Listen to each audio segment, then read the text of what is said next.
Assalamualaikum warahmatullahi wabarakatuh. Nama saya Bella Cintastiana. Hari ini saya ingin mempresentasikan mengenai kebijakan pemerintah dalam membubarkan FPI.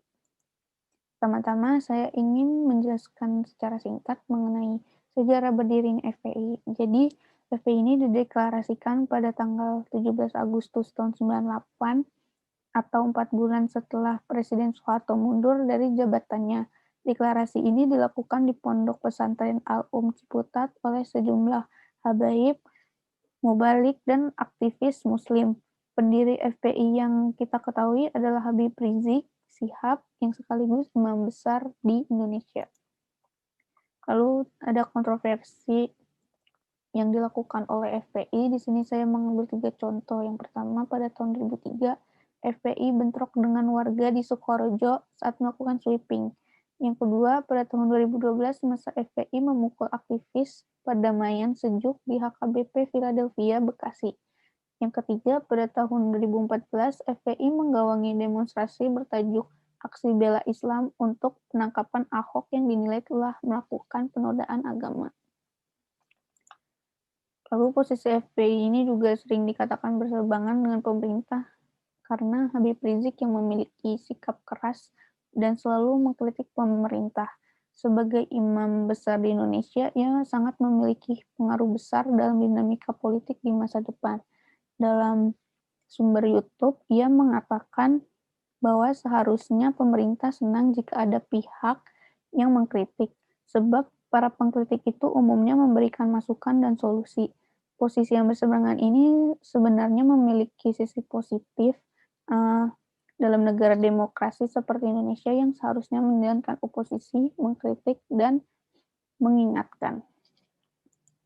Lalu selanjutnya ada momen kepulangan Habib Rizik dari Arab Saudi dan kegaduhan yang ditimbulkan.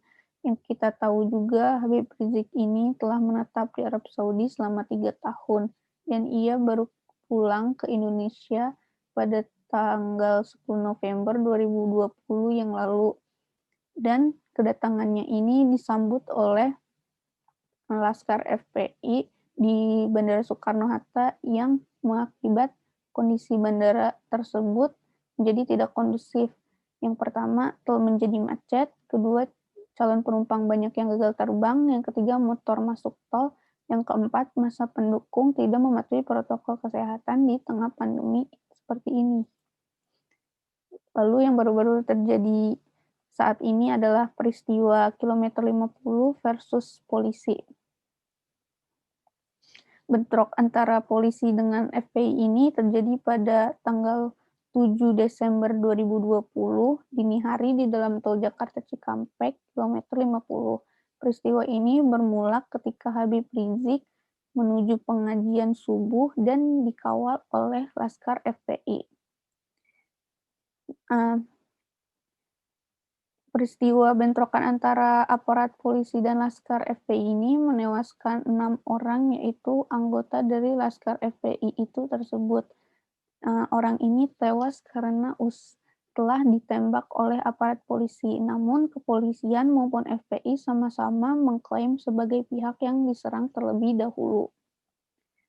Lalu ada keputusan pemerintah akhirnya membubarkan FPI.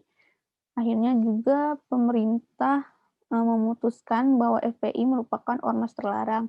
Jika kita lihat dari rekam jejak yang sudah dilakukan oleh FPI, ini membuat keputusan pemerintah semakin bulat untuk membubarkan FPI.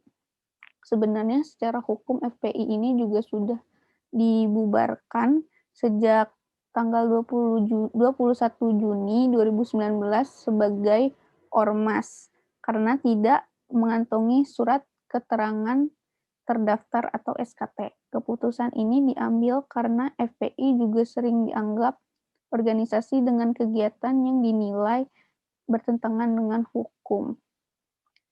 Lalu selanjutnya terjadi pro kontra pembubaran ormas dengan kemunduran demokrasi. Adanya peristiwa ini tentunya juga banyak yang setuju dengan pembubaran FPI dan tidak setuju dengan pembubaran FPI. Salah satunya yang kontra dengan hal ini adalah politikus Fadlizon Ia menyatakan bahwa keputusan melarang FPI itu membunuh demokrasi dan mencerminkan rezim otoriter. Sekian presentasi dari saya, kurang lebihnya mohon maaf. Wassalamualaikum warahmatullahi wabarakatuh.